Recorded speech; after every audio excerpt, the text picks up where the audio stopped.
আগে প্রবাসী কল্যাণ ব্যাংক থেকে যারা লোন নিতেন তারা এখানে রেমিটেন্স পাঠাতে পারতেন না, প্রবাসী কল্যাণ ব্যাংক পাঠাতে পারতেন না, ওইখান থেকে ঋণটা শোধও করতে পারতেন না। এখন তারা সরাসরি এই কাজটা করতে পারবেন। এটাতে ওনাদের ভোগান্তি কমবে এবং রেমিটেন্সের প্রবাহ বাড়বে বলে আমরা বিশ্বাস করি।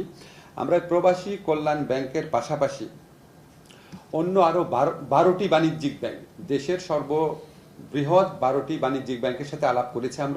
আমরা বলেছি শুধু প্রবাসী কল্যাণ ব্যাংক কেন, আপনারাও প্রবাসীদেরকে ঋণ দেন। এখন প্রবাসীদের ঋণের অনেক বেশি প্রয়োজন আছে, তো ওনারা আমাদের সাথে এগ্রি করেছেন, ওনারা রাজি হয়েছেন, কিন্তু এটার জন্য একটা ক্রেডিট গ্যারান্টি লাগবে।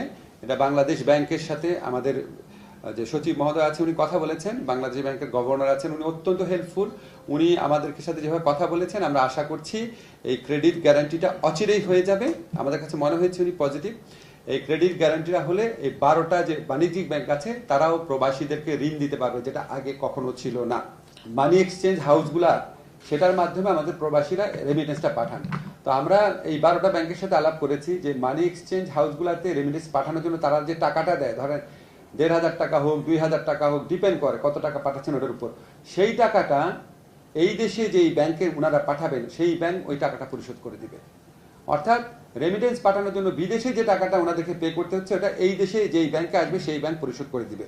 তো এইটা পুরাপুরি পালিত হবে নাকি শুধুমাত্র এই ব্যাপারে আমরা কনফার্ম না। আমরা বাংলাদেশ ব্যাংকের ম্যানেজারের সাথে আলাপ করেছি, উনি বলেছেন যথাসাধ্য চেষ্টা করবেন, কিন্তু আমরা আশা করব আমরা ওনাকে একটা পর্যায়ে উনি সবকিছু বিবেচনা করে সিদ্ধান্ত নেবেন এবং এটা হলে আমরা মনে করি রেমিটেন্স প্রবাহ আরো বৃদ্ধি পাবে।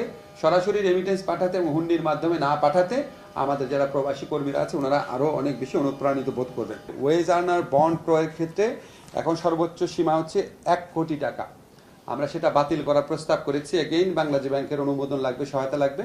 আমাদের মনে হয়েছে উনি এটা করে দিবেন, বেশ পজিটিভলি উনি এটা নিয়েছেন। আর কোনো ক্রয় সীমা থাকবে না, ওয়েজ আর্নার বন্ডের মাধ্যমে অনেক বেশি রেমিটেন্স পাঠানো যাবে।